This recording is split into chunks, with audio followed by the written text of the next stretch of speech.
I've always regarded Montreal, and Quebec as a whole, with a sort of curious fascination. What the is that? And frankly, a hesitant disbelief that it even existed in the first place. A region of a British Commonwealth country located in North America where the mother tongue is French? The food, a mixture of Eastern European Jewish influence and Native American techniques, and the people, a bewildering mix of Arctic hardiness and overwhelming hospitality? My friend, that's Narnia. You're describing Narnia. But, lo and behold, it does exist. And it is, I can say with confidence, a hell of a place.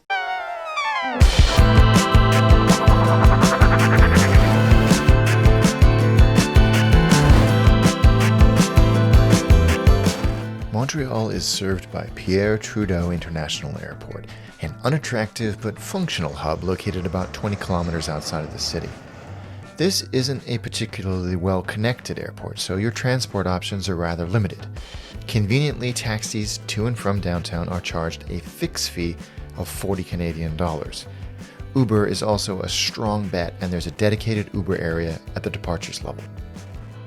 A cheaper but slower option is the dedicated airport bus service called, rather aptly, the 747 Express.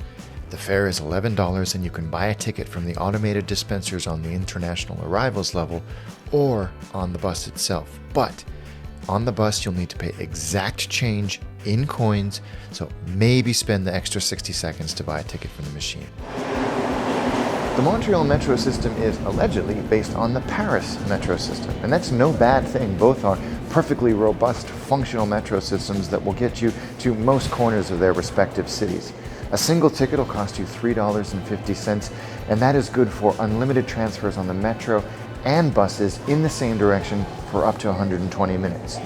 Also, like the Paris metro system, you'll need a ticket to go through the turnstiles into the stations, but not to exit. One last thing to bear in mind. All announcements and most signage on the Montreal Metro are in French, so bear that in mind. There are 24 and 72-hour passes available which give you unlimited travel on Metro and buses. Great option if you're going to be doing even more than a couple of trips. They prevent the need for you to fumble around for exact change on the buses, and you don't have to think about that 120-minute time limit on a single ticket. Taxis are abundant in Montreal and easy to hail from the streets.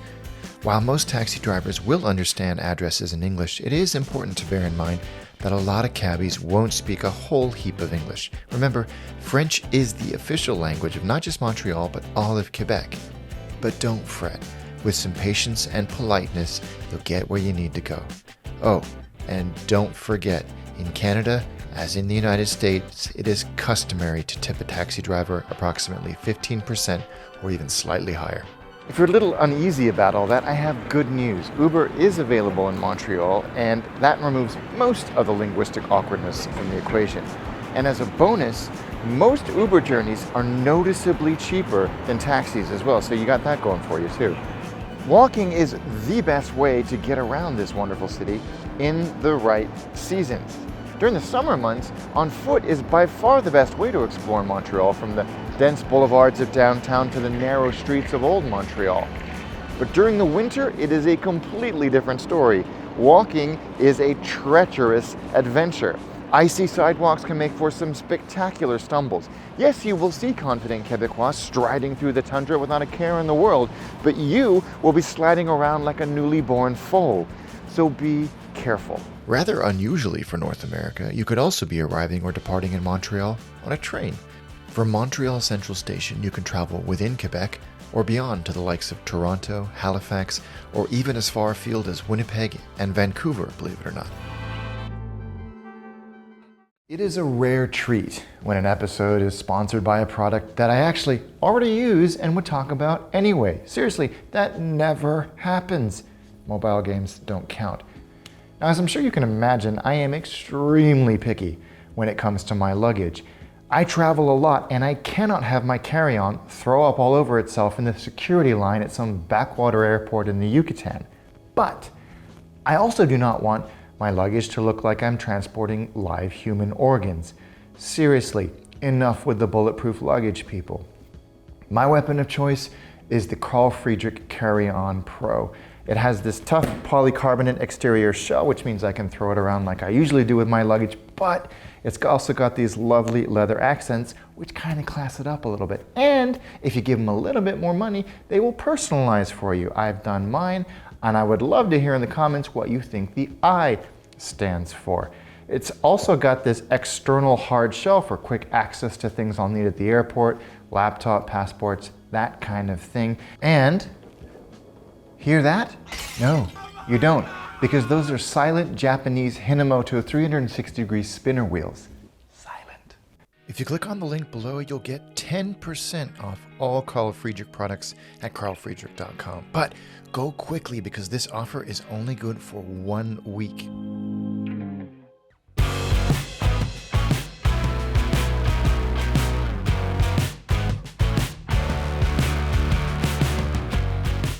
Montreal is unequivocally a food city, right up there with the best of them.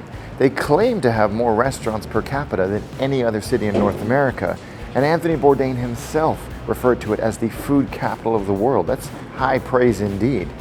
It's also one of those cities where if you ask 3 different people for a recommendation on where to get one of the city's signature dishes, you will get 3 wildly different but fiercely passionate recommendations, served alongside an assertion that any contrary recommendation is tantamount to original sin.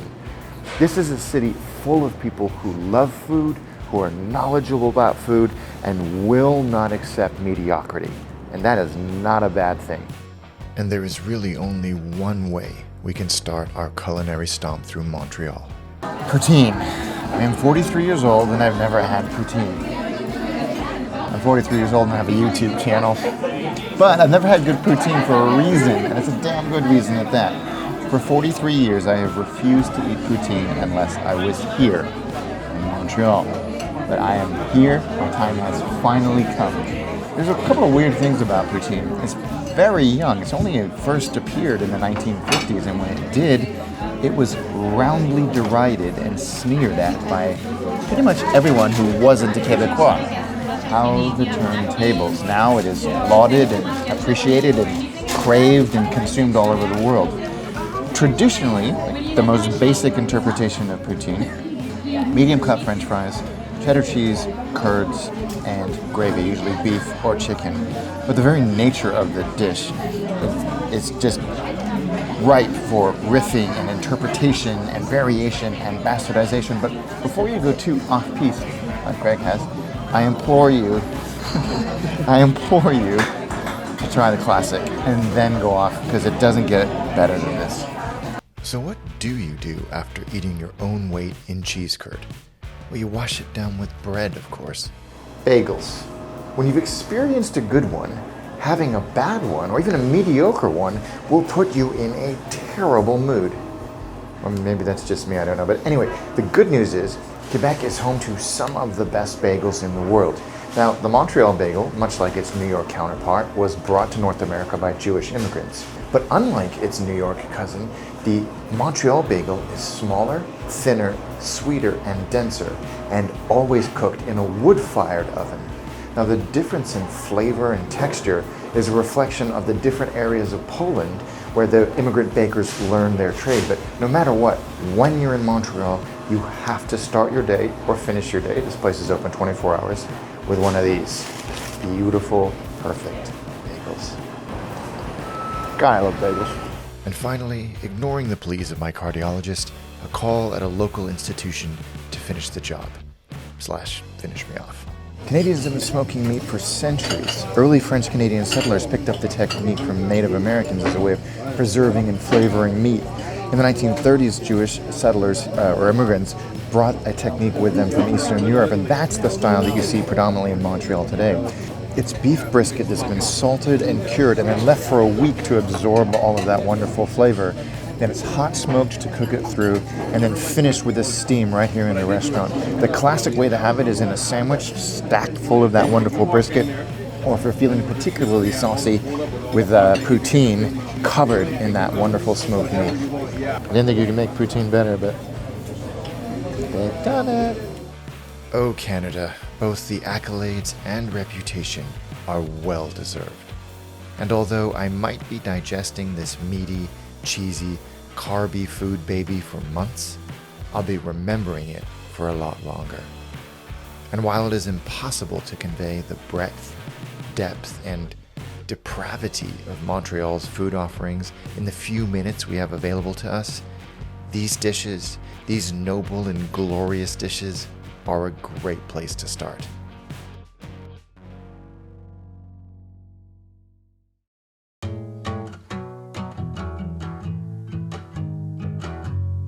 Canada uses the Canadian dollar, and so will you while you're here.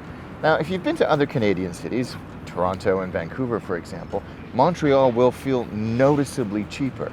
And thank God, because those other cities are painfully expensive. And on that note, I guess we better do the rundown.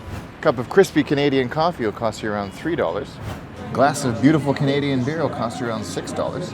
And for the most reliable indicator of a nation's cost, a good old Big Mac, you're going to pay $6 Canadian, or about $4.40 US. Much like its cousin to the south, tipping is absolutely a thing in Canada. Not only is it appreciated, but it's expected. Minimum for an acceptable experience in a restaurant is 15%. Not tipping at all is not an option. And remember, it's not included in your bill either. Now, you know my stance on this, people. We've been talking about it for a very long time. Don't disappoint me. Montreal is, statistically at least, a very safe city for its size. Even pickpocketing is less of an issue here than it is in other major North American cities. But that does not mean you can stroll around here like Johnny Carefree with your bling everywhere. There are areas of sketch, so you really should take the same precautions you would in any other North American or European city. Do that and you'll be fine. We rarely talk about language on this show, and perhaps we really should. Well, we certainly should here in Montreal. Not only is French the primary language, officially and unofficially, but if you listen in a bar or a restaurant, it's what you will hear spoken.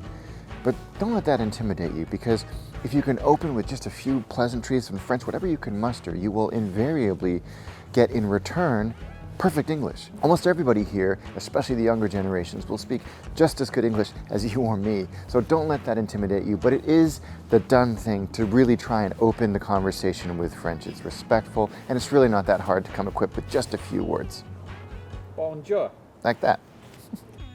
I'm still not 100% sure what I expected when I came to Montreal, but it's definitely not what I got, and that is not a bad thing at all. The language surprised me, but I loved it. It felt like almost being in an alternate reality. Montreal's food reputation preceded it, but all the food porn in the world couldn't prepare me for the sheer indulgence of what was on offer. A culture that could collectively birth something as glorious as poutine is a culture I can absolutely subscribe to. But what overwhelmed me the most is the friendliness of the people. Without exception, the people we interacted with were the epitome of kindness. Not the faux, nice say you give me a big tip nonsense. Genuine, no strings attached kindness. That is by far Quebec's best kept secret.